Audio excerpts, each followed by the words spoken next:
વિદ્યાર્થી મિત્રો, BSc same 5 આજે આપણે એમાં યુનિટ 3 જોઈશું, કેન્દ્રાનુરાગી વિસ્થાપન પ્રક્રિયાઓ.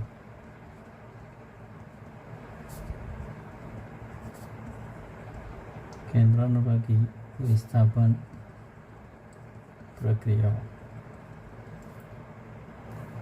તો પહેલી જ વસ્તુ આપણે એમાં જોઈએ કે ભાઈ વિસ્થાપન પ્રક્રિયા એટલે શું. તો કોઈ પણ પ્રક્રિયામાં સંયોજનમાં કોઈ એક પરમાણુ કે સમૂહનું દૂર થવું અને તેના સ્થાને કોઈ એક પરમાણુ કે સમૂહનું જોડાવું અથવા દાખલ થવું, તો તેવી પ્રક્રિયાને વિસ્થાપન પ્રક્રિયા કહેવામાં આવે છે. ઓકે, ફરી રિપીટ કરીએ. કોઈ એક પરમાણુ કે સમૂહનું દૂર થવું અને તેના સ્થાને કોઈ એક પરમાણુ કે સમૂહનું જોડાવું, તો તેવી પ્રક્રિયાને વિસ્થાપન પ્રક્રિયા કહેવામાં આવે છે. બીજું, કેન્દ્રાનુરાગી એટલે શું? તો જે વિસ્થાપન પ્રક્રિયામાં આપણે અહીંયા જે વિસ્થાપન પ્રક્રિયા જોઈ, એ વિસ્થાપન પ્રક્રિયામાં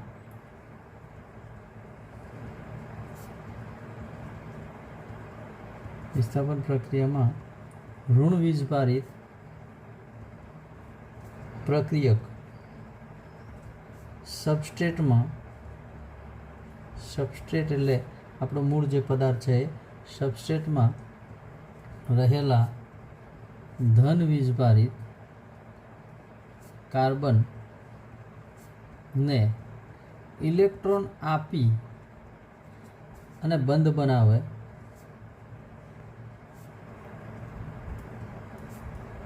તે પ્રક્રિયાને કેન્દ્રાનુરાગી પ્રક્રિયા કહેવામાં આવે છે. કેન્દ્રાનુરાગી પ્રક્રિયા કહે છે. ફરી રિપીટ કરીએ. જે વિસ્થાપન પ્રક્રિયામાં ઋણ વીજભારિત પ્રક્રિયક સબસ્ટ્રેટમાં રહેલા ધન વીજભારિત કાર્બનને ઇલેક્ટ્રોન આપી અને બંધ બનાવે તે પ્રક્રિયાને કેન્દ્રાનુરાગી પ્રક્રિયા કહેવામાં આવે છે. હવે આને આપણે જોઈએ કે ભાઈ સંતૃપ્ત કાર્બન પરમાણુ પર થતી કેન્દ્રાનુરાગી વિસ્થાપન પ્રક્રિયા. તો સબસ્ટ્રેટ આપણે લઈએ પદાર્થ, એટલે કે કેન્દ્રાનુરાગી વિસ્થાપન પ્રક્રિયામાં કેન્દ્રાનુરાગી પ્રક્રિયક આપણે એને NU કહીશું, બરાબર. કેન્દ્રાનુરાગી પ્રક્રિયક એ સબસ્ટ્રેટમાંના કાર્બન સાથે જોડાશે, એટલે કે પદાર્થ સાથે જોડાશે. સબસ્ટ્રેટમાંના કાર્બન સાથે જોડાય છે અને નિવૃત્ત થનાર સમૂહ આપણે એને લિવિંગ ગ્રુપ એટલે કે સ્મોલ કેપિટલ L કહીએ. તો નિવૃત્ત થનાર સમૂહ એ સબસ્ટ્રેટમાંથી દૂર થાય છે.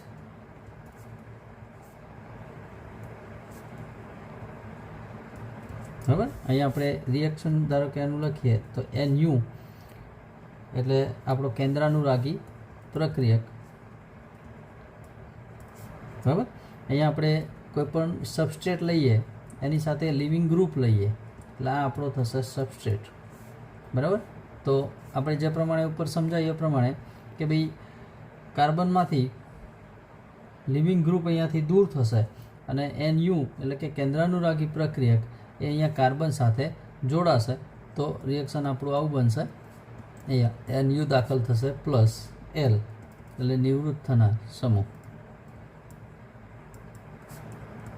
અહીંયાથી દૂર થશે અને આ આપણને જે મળશે એ મળશે આપણને નિપજ. આનો મતલબ એ થાય કે ભાઈ કેન્દ્રાનુરાગી પ્રક્રિયક પાસે આ જે પ્રક્રિયક છે એ પ્રક્રિયક પાસે ઇલેક્ટ્રોન યુગ્મ હોવા જોઈએ. ઇલેક્ટ્રોન યુગ્મ ધરાવતો હોવો જોઈએ, બરાબર. એટલે આપણે એમાં ઉદાહરણ તરીકે લઈએ તો કે ભાઈ OH minus, OR minus, CN minus, કોઈ પણ, બરાબર. આ બધા આપણે એમાં લઈ શકીએ. તો અને નિવૃત્ત થનાર જે પણ સમૂહ છે એ સમૂહ એ ઇલેક્ટ્રોન લઈ અને દૂર થાય છે. ઇલેક્ટ્રોન લઈ ને દૂર થશે. એટલે કે નિવૃત્ત થનાર સમૂહ એ કેન્દ્રાનુરાગી પ્રક્રિયા કરતાં પ્રબળ હોવો જોઈએ. હવે આપણે આમાં સ્પષ્ટ વસ્તુ છે, ફરીથી રિપીટ કરી દઈએ કે ભાઈ અહીંયા Cl આપણે એને શોર્ટમાં લઈએ Cl, તો Cl વચ્ચેના ધ્રુવીય બંધને, એટલે આ જે બંધ છે આપણે એને ધ્રુવીય બંધને લીધે કાર્બન પરમાણુ ઉપર ઉત્પન્ન થતા ધન વીજભારને થોડા વીજભારને કારણે કેન્દ્રાનુરાગી જે પ્રક્રિયક છે, કેન્દ્રાનુરાગી પ્રક્રિયક આ મધ્યસ્થી કાર્બન સાથે સરળતાથી જોડાઈ શકે છે. આ કેન્દ્રાનુરાગી પ્રક્રિયક એ પોતાના ઇલેક્ટ્રોન યુગ્મ લઈ અને કાર્બન સાથે જોડાશે. જ્યારે અહીંયાથી લિવિંગ સમૂહ જે દૂર થાય છે એ લિવિંગ સમૂહ એ ઇલેક્ટ્રોન લઈ અને દૂર થાય છે. સૌથી અગત્યની વાત અહીંયા હવે કે કેન્દ્રાનુરાગી પ્રક્રિયા શક્ય બને તે માટે અહીંયાથી નિવૃત્ત થનાર જે સમૂહ છે એ નિવૃત્ત થનાર સમૂહની સરખામણીમાં આપણું કેન્દ્રાનુરાગી પ્રક્રિયક અહીંયા જે લઈએ છીએ એ કેન્દ્રાનુરાગી પ્રક્રિયક પ્રબળ હોવો જોઈએ. જો પ્રબળ ન હોય તો પ્રક્રિયા શક્ય બને નહીં. દાખલા તરીકે અહીંયા આપણે લઈએ કે ભાઈ ROH પ્લસ Cl, તો અહીંયા રિએક્શન આવી થવી જોઈએ RCl પ્લસ OH માઇનસ, પણ આ પ્રક્રિયા થતી નથી. રીઝન શું? તો કે અહીંયા જે કેન્દ્રાનુરાગી પ્રક્રિયક આપણે લીધો છે Cl અને અહીંયા નિવૃત્ત થનાર સમૂહ લીધો છે OH, તો Cl એ OH કરતાં પ્રબળ નથી. એકચ્યુઅલી Cl અહીંયા જે આપણે કેન્દ્રાનુરાગી પ્રક્રિયક લઈએ એ પ્રબળ હોવો જોઈએ, તો જ એ પ્રક્રિયા શક્ય બને, બાકી પ્રક્રિયા શક્ય બને નહીં. ધેરફોર આ પ્રક્રિયા એ શક્ય નથી. બરાબર, ઓકે. બીજી વસ્તુ આપણે જોઈએ અહીંયા કે ભાઈ પ્રક્રિયાની ક્રિયાવિધિ.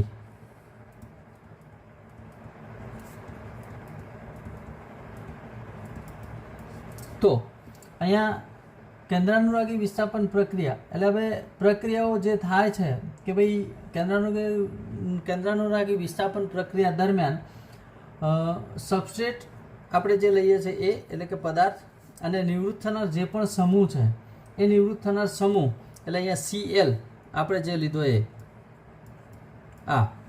બરાબર, આ વચ્ચેનો જે બંધ છે એ વચ્ચેનો બંધ એનું અસમ વિભાજન થાય છે અને કેન્દ્રાનુરાગી પ્રક્રિયક સબસ્ટ્રેટ સાથે નવો બંધ બનાવે છે. એટલે આપણે જે અહીંયા Nu લઈએ છીએ એ Nu એ અહીંયા સબસ્ટ્રેટ સાથે નવો બંધ બનાવશે અને આ નવો બંધ બનવા માટેની 3 શક્યતાઓ છે. તો એ 3 શક્યતાઓ કઈ? તો એમાંથી પહેલી શક્યતા કે ભાઈ એક તબક્કામાં થતી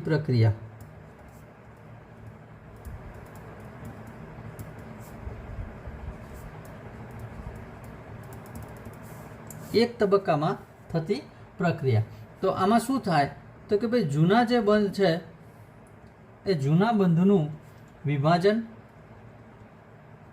અને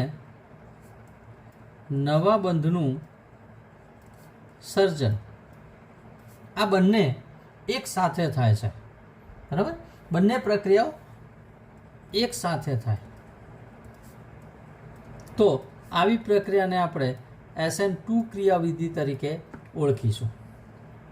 બીજી વસ્તુ આવશે કે ભાઈ 2 તબક્કામાં થતી પ્રક્રિયા,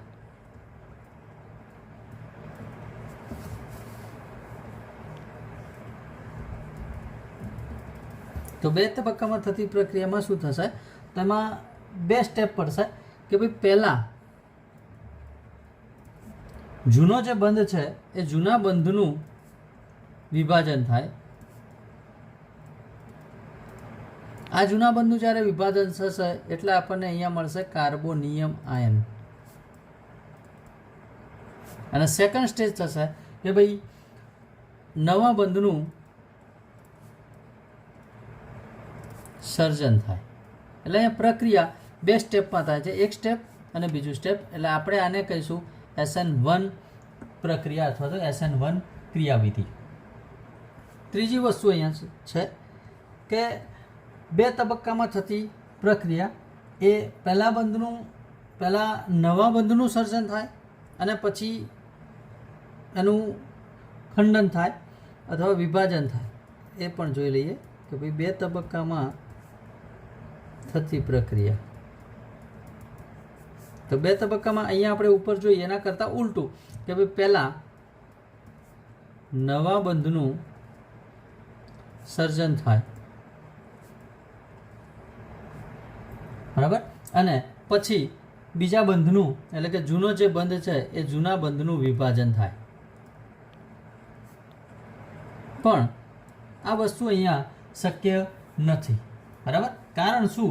તો કે ભાઈ જ્યારે પણ તમે અહીંયા નવા બંધનું સર્જન પહેલા જ તબક્કામાં થશે તો કોઈ પણ માનો કે આપણે કાર્બન લઈએ છીએ તો કાર્બનની વેલેન્સી 4, પણ અહીંયા નવો બંધ બનશે તો એની વેલેન્સી 5 થશે. એટલે કે કાર્બનની અત્યકક્ષક સંપૂર્ણ ભરાયેલી હોય છે. એટલે નવા બંધનું સર્જન અહીંયા પહેલા જ તબક્કામાં શક્ય નથી.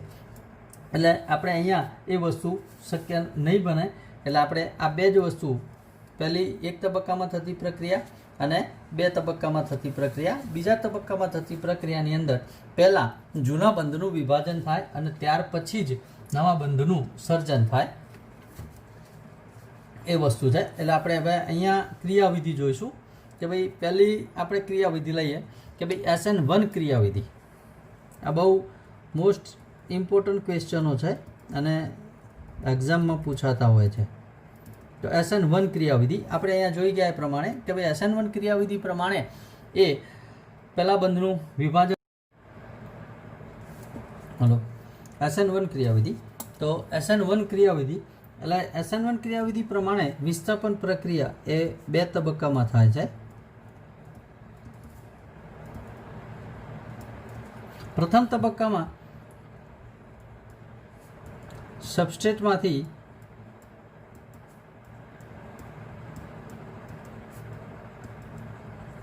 નિવૃત્ત થનાર સમૂહ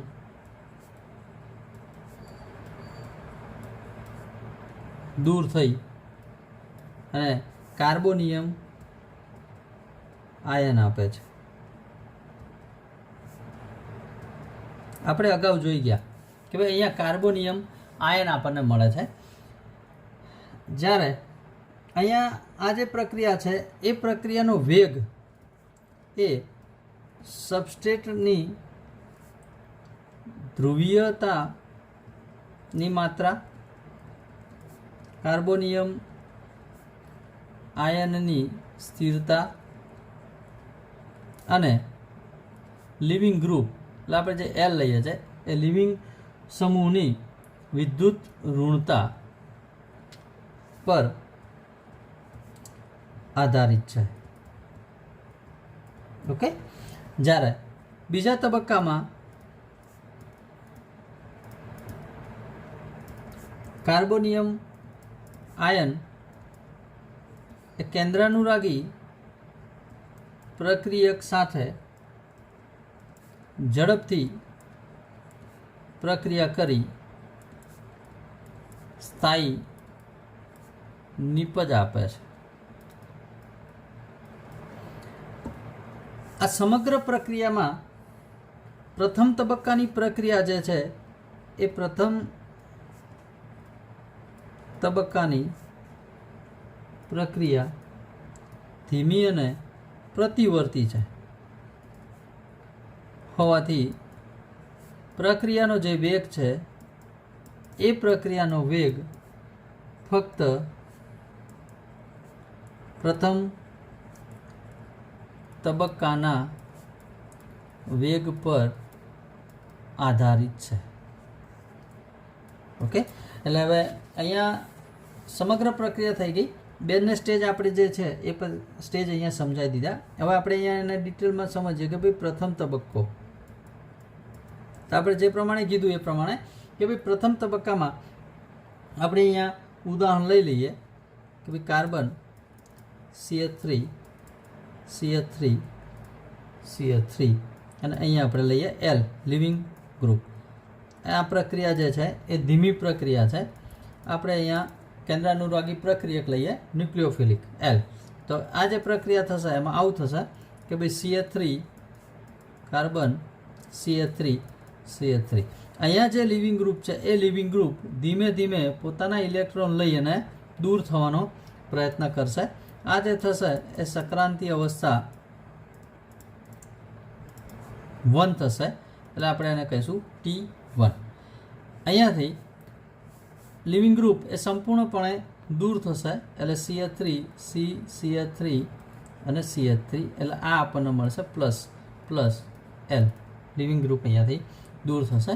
આ જે આપણને મળશે એ મળશે કાર્બોનિયમ આયન, તૃતીયક કાર્બોનિયમ આયન. આ થશે આનું પહેલું સ્ટેપ. આ લિવિંગ ગ્રુપની જગ્યાએ આપણે કોઈ પણ Cl, Br અથવા તો I કોઈ પણ લઈ શકીએ છીએ. એટલે પ્રથમ તબક્કાની પ્રક્રિયામાં ઉષ્મા શોષક પ્રક્રિયા, આ જે પ્રક્રિયા થશે એ પ્રક્રિયા કેવી થશે તો કે ભાઈ ઉષ્મા શોષક પ્રક્રિયા થશે, અને માટે આમાં શક્તિમાં વધારો થશે. એટલે આ પ્રક્રિયાની જે શક્તિ છે એ શક્તિમાં અહીંયા આપણને વધારો જોવા મળે. આથી આ પ્રક્રિયાનો વેગ જે છે એ પ્રક્રિયાનો વેગ કેવો થશે? ધીમો. પ્રક્રિયાનો વેગ એ કેવો બનશે? ધીમો. બરાબર. અને એટલા માટે આપણે એવું કહીએ છીએ કે ભાઈ પ્રથમ તબક્કો એ વેગ નિર્ણાયક તબક્કો હોવો જોઈએ. અહીંયા આપણે એનું સેકન્ડ સ્ટેજ લઈએ, બીજો તબક્કો. તો બીજા તબક્કાની અંદર પણ આપણે અગાઉ જોયું એ જ પ્રમાણે કે ભાઈ બીજા તબક્કામાં કેન્દ્રાનુરાગી પ્રક્રિયક એ આ કાર્બોનિયમ આયન સાથે પોતાના ઇલેક્ટ્રોન આપી અને અહીંયા નવો બંધ બનાવશે. કોણ? તો કે ભાઈ NU અહીંયા ઇલેક્ટ્રોન આપી અને પોતાનો નવો બંધ બનાવે, એટલે કે સબસ્ટ્રેટ સાથે જોડાશે અને વિસ્થાપિત નિપજ આપે છે. અને એ જે પ્રક્રિયા છે એ પ્રક્રિયા ઝડપી છે, પ્રથમ તબક્કાની સરખામણીમાં ઝડપી છે. એને આપણે કહીશું સક્રાંતિ અવસ્થા T2. આપણે આ પ્રમાણે જોઈ લઈએ કે ભાઈ CH3 C CH3 CH3 positive carbonium ion plus. આપણે અહીંયા OH માઇનસ લઈએ NUની જગ્યાએ, બરાબર. NU OH minus. તો આ જે પ્રક્રિયા છે એ ઝડપી થશે, એટલે આપણને અહીંયા આ રીતે મળશે CH3 C CH3 CH3. અહીંયા NU તરીકે OH માઇનસ જોડાશે. આ આપણી થશે સક્રાંતિ અવસ્થા T2, અને છેલ્લા આપણને અહીંયા નિપજ મળશે CH3 CH3 અને અહીંયા OH. બરાબર. આ આપણને અહીંયા નિપજ મળશે. હવે બીજા તબક્કામાં સક્રાંતિ અવસ્થા એ પ્રથમ તબક્કાની સક્રાંતિ અવસ્થા કરતાં ઓછી શક્તિવાળી હોય છે. બીજા તબક્કાની સક્રાંતિ અવસ્થા એટલે આ જે છે T2, એટલે આપણે અહીંયા લખીએ ધારો કે T2 એ પ્રથમ તબક્કાની સક્રાંતિ અવસ્થા એટલે કે T1 કરતાં ઓછી શક્તિવાળી હોવાથી વધારે સ્થાયી છે. બરાબર. આથી બીજા તબક્કામાં પ્રક્રિયા એ ઝડપી બને છે, માટે પ્રક્રિયા કેવી છે? બીજા તબક્કાની ઝડપી છે. બરાબર. ક્લિયર? સમગ્ર પ્રક્રિયાનો વેગ, હવે અહીંયા વેગ એ શાના પર આધારિત છે? તો સમગ્ર પ્રક્રિયાનો વેગ કાર્બોનિયમ આયનની ઉત્પત્તિ એટલે કે સબસ્ટ્રેટની સાંદ્રતા પર આધાર રાખે છે. એટલે આપણે અહીંયા આવું લખી શકીએ કે ભાઈ પ્રક્રિયા વેગ, ધેરફોર પ્રક્રિયા વેગ ચલે છે સબસ્ટ્રેટની સાંદ્રતા. તો ધેરફોર પ્રક્રિયા વેગ ચલે છે સબસ્ટ્રેટ એટલે આપણે શું લીધું? CH3 3 time Cl. બરાબર. ચલે છે નું નિશાન ગાઢ નાખીએ તો is equal to K CH3 3 time Cl ની સાંદ્રતા. K ઇઝ ઇક્વલ ટુ પ્રક્રિયા વેગ અચળાંક. બરાબર. તો આ સમગ્ર પ્રક્રિયાનો વેગ એ સબસ્ટ્રેટની સાંદ્રતા માટે, સબસ્ટ્રેટની આના માટે સાંદ્રતા એ આના માટે જવાબદાર છે. એટલે કે એક જ અણુ આના માટે જવાબદાર છે, સબસ્ટ્રેટ. બરાબર. હવે આનો આપણે એન્થાલ્પી આલેખ જોઈએ તો આપણે એન્થાલ્પી આલેખ આનો આ પ્રમાણે અહીંયા રજૂ કરી શકીએ.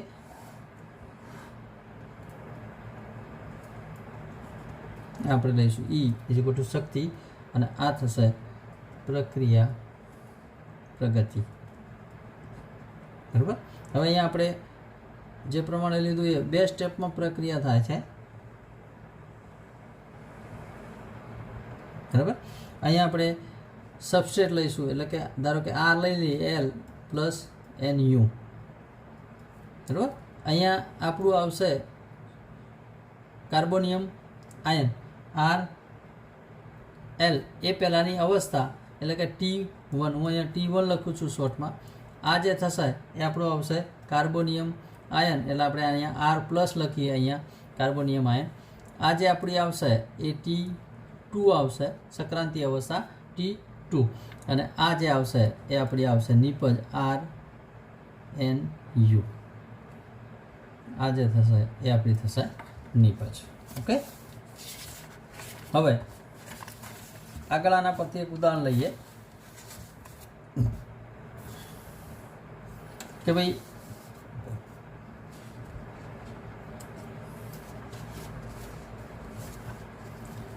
પ્રક્રિયા વિધિ અનુસાર અહીંયા પ્રથમ તબક્કામાં ઉત્પન્ન થયેલો કાર્બોનિયમ આયનનો ધનવીજ ભાર, એટલે આપણે અહીંયા ઉદાહરણ લઈએ કે ભાઈ C R1 R2 R3. અહીંયા આપણે લઈએ માનો કે Br. આની રિએક્શન આપણે કરીએ OH માઇનસ સાથે. OH માઇનસ એટલે NU, ન્યુક્લિયોફિલિક આપણો. બરાબર.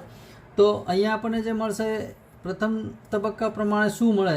R1 R2 R3, એટલે કે આ કાર્બોનિયમ આયન મળે. હવે જ્યારે બીજા તબક્કામાં જે થશે, એટલે કે ધનવીજભારિત કાર્બન sp2 ઉપર બીજા તબક્કામાં, એટલે આ જે કાર્બન થશે એ કાર્બન પર બીજા તબક્કામાં કેન્દ્રાનુરાગી જે પ્રક્રિયક છે એ સામસામેની બાજુએથી જોડાઈ શકે.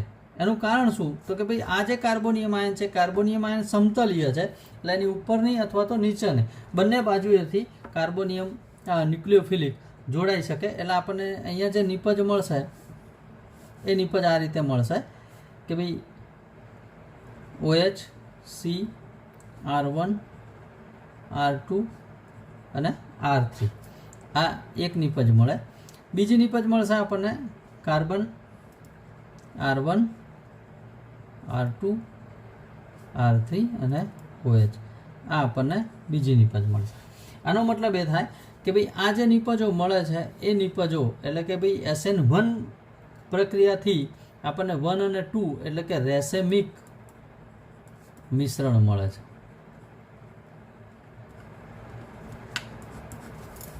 ઓકે. આ એનું એક ઉદાહરણ છે. SN1 પ્રક્રિયા આપણે અહીંયા ક્લિયર થઈ ગઈ. બરાબર. કે ભાઈ SN1 પ્રક્રિયા એ 2 તબક્કામાં થાય છે. પ્રથમ તબક્કામાં આપણને લિવિંગ ગ્રુપ ધીમે ધીમે દૂર થાય છે અને આપણને એમાંથી સંક્રાંતિ અવસ્થા T1 અને કાર્બોનિયમ આયન મળે. સેકન્ડ સ્ટેપની અંદર કાર્બોનિયમ આયન એની સાથે ન્યુક્લિયોફિલિક જોડાય અને એ પ્રક્રિયા ઝડપી છે અને આપણને એમાંથી T2 સંક્રાંતિ અવસ્થા મળે અને એમાંથી આપણને નિપજ મળે છે. એટલે કે અહીંયા સમગ્ર પ્રક્રિયાનો વેગ એ સબસ્ટ્રેટની સાંદ્રતા પર આધારિત છે. આપણે એનું ઉદાહરણ પણ આપણે જોઈ લીધો કે ભાઈ એનો એન્થાલ્પી આલેખ આ પ્રમાણેનો હોય છે. હવે આપણે બીજી પ્રક્રિયા લઈએ, SN2 પ્રક્રિયા. કે SN2 પ્રક્રિયા એ એક જ તબક્કામાં થતી પ્રક્રિયા છે. SN2 પ્રક્રિયા. બરાબર. ઓકે. SN2 પ્રક્રિયા એ એક તબક્કામાં થતી પ્રક્રિયા છે. એટલે આપણે અહીંયા એ જોઈ લઈએ કે ભાઈ SN2 પ્રક્રિયા એક તબક્કામાં થાય છે જે વેગ નિયંત્રિત તબક્કો છે. SN2 પ્રક્રિયા આ જ એક જ તબક્કામાં થાય અને એ જે તબક્કો છે એ જ તબક્કો એ એનો વેગ નિયંત્રિત તબક્કો છે.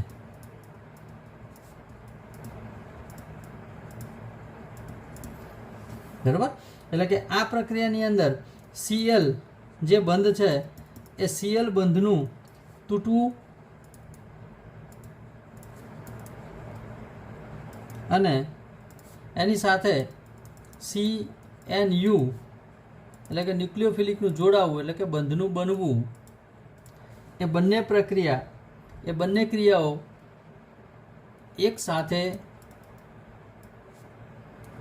થાય છે, એટલે કે એક જ તબક્કામાં થતી જોવા મળે છે,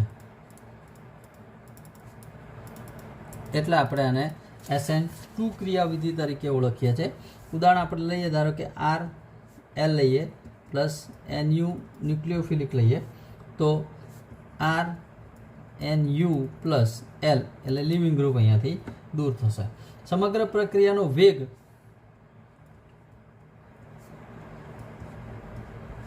એ પ્રક્રિયક એટલે કે સબસ્ટ્રેટ અને પ્રક્રિયક આ બંનેની સાંદ્રતા પર આધાર રાખે છે. બંનેની સાંદ્રતા પર આધાર રાખે છે. એટલે કે લિવિંગ સમૂહની વિદ્યુત ઋણતા, એટલે લિવિંગ સમૂહ એટલે આપણો એલની વિદ્યુત ઋણતા વધુ હોવી જોઈએ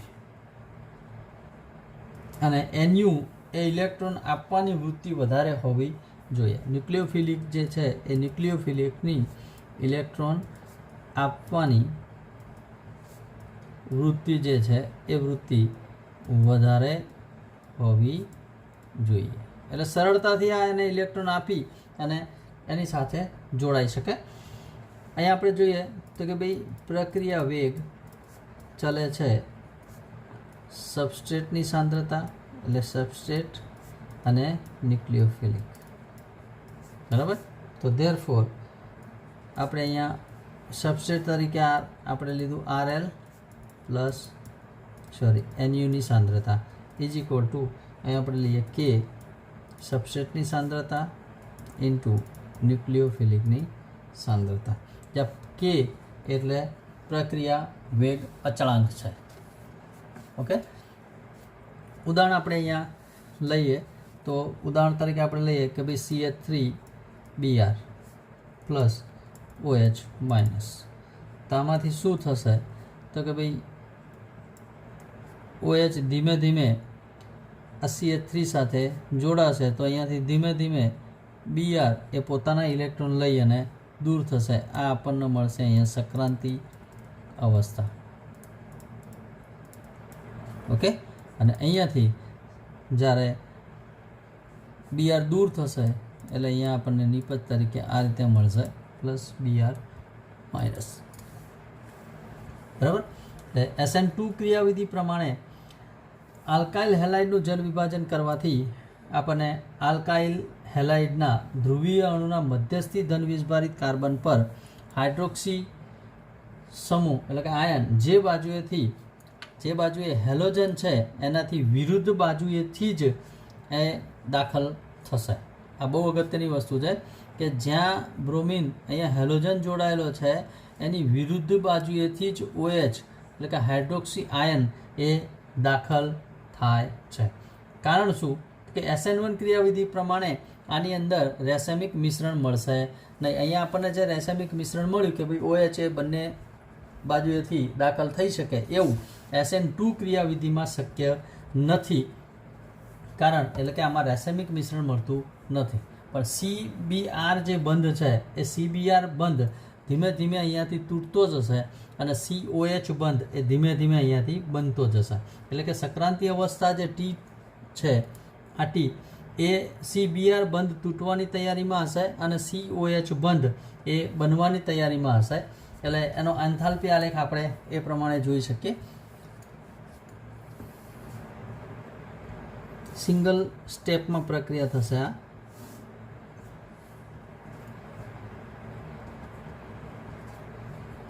શક્તિ આપણે E લઈએ અને અહીંયા લઈએ રિએક્શન પ્રક્રિયા પ્રગતિ.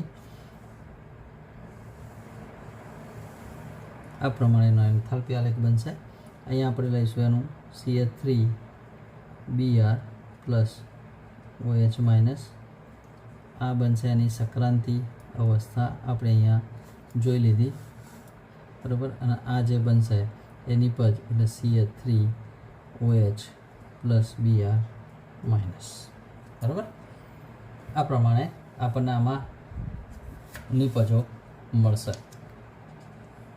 ઓકે, બે વસ્તુ છે ફરીથી આપણે SN1 અને SN2 એટલે કે SN2 તમને ફરીથી જોઈ લઈએ એક વખતે કે ભાઈ SN2 પ્રક્રિયા એ એક જ તબક્કામાં થતી પ્રક્રિયા છે અને એ જે તબક્કો છે એ જ તબક્કો એ પ્રક્રિયાનો વેગ નિયંત્રિત તબક્કો છે. એટલે કે એમાંથી Cl બંધનું તૂટવું અને CNU બંધનું બનવું એ એક સાથે જ થાય છે. એટલે કે એક જ તબક્કામાં પ્રક્રિયા થતી આપણને જોવા મળે છે. અહીંયા આપણે ઉદાહરણ લીધું RL plus NU, RNU plus L. એટલે પ્રક્રિયા વેગ, આનો પ્રક્રિયા જે વેગ છે એ પ્રક્રિયા વેગ એ સબસ્ટ્રેટ અને પ્રક્રિયક બંનેની સાંદ્રતા પર આધાર રાખે છે. જેમાં L એટલે કે લિવિંગ સમૂહ જે છે, લિવિંગ ગ્રુપ, એ લિવિંગ ગ્રુપની વિદ્યુત ઋણતા વધુ હોવી જોઈએ અને NU ન્યુક્લિયોફિલિક એની ઇલેક્ટ્રોન આપવાની વૃત્તિ વધારે હોવી જોઈએ. એટલે આપણે અહીંયા લખ્યું કે ભાઈ પ્રક્રિયા વેગ ચાલે છે સબસ્ટ્રેટની સાંદ્રતા ઇન્ટુ NUની સાંદ્રતા. ઉદાહરણ આપણે અહીંયા લીધું CH3Br પ્લસ OH માઇનસ. એટલે અહીંયાથી Br ધીમે ધીમે દૂર થતો જશે, એ જ રીતે OH ધીમે ધીમે જોડાતો જશે. અહીંયા આપણને આવી સંક્રાંતિ અવસ્થા T મળે છે. અહીંયા અગત્યનું સૌથી અગત્યનું આ છે કે જે દિશામાં જે બાજુએ બ્રોમિન જોડાયેલો હશે, Br જોડાયેલો હશે, એ જ બાજુએથી OH દાખલ થશે નહીં, હાઇડ્રોક્સી આયન દાખલ થશે નહીં. પણ હેલોજનની સામેની બાજુએથી, એટલે જે બાજુએ હેલોજન જોડાયેલો છે એની વિરુદ્ધ બાજુએથી OH અંદર દાખલ થશે અને આપણને એમાંથી નિપજ મળશે. ઓકે, બાકીનું સેકન્ડ લેક્ચરમાં આપણે આગળ જોઈશું આની અવકાશીય અસરો. બરાબર, એનું અવકાશ રસાયણ, SN1નું અવકાશ રસાયણ અને SN2નું અવકાશ રસાયણ એ આપણે આગળના લેક્ચરમાં માંથી જોઈ લઈશું. ઓકે.